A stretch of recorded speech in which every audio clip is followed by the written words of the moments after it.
Welcome to Chillin' 101. We hope this video helps. In this video, I will explain how to file Form 1120 and Form 5472. We'll start by clarifying the purpose of each form. Form 1120 is used by domestic corporations to report their financial activities, including income and deductions.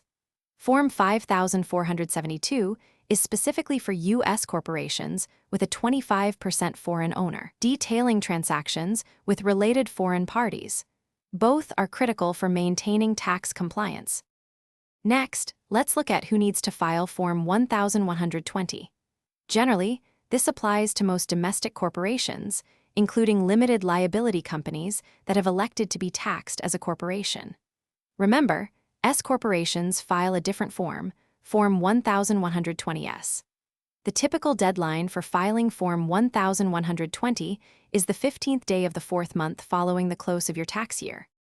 Now, let's focus on Form 5472. This form is required if your U.S. corporation is 25% foreign-owned and has reportable transactions with a foreign-related party. These transactions can include sales, purchases, or loans.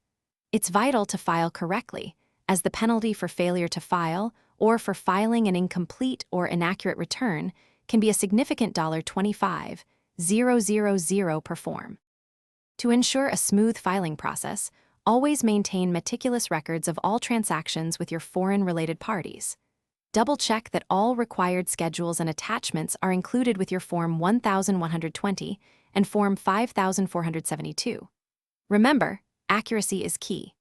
Failure to file these forms correctly or on time can result in substantial penalties, potentially $25,000 or more. So attention to detail is crucial. Thanks for watching. Consider subscribing if we helped you.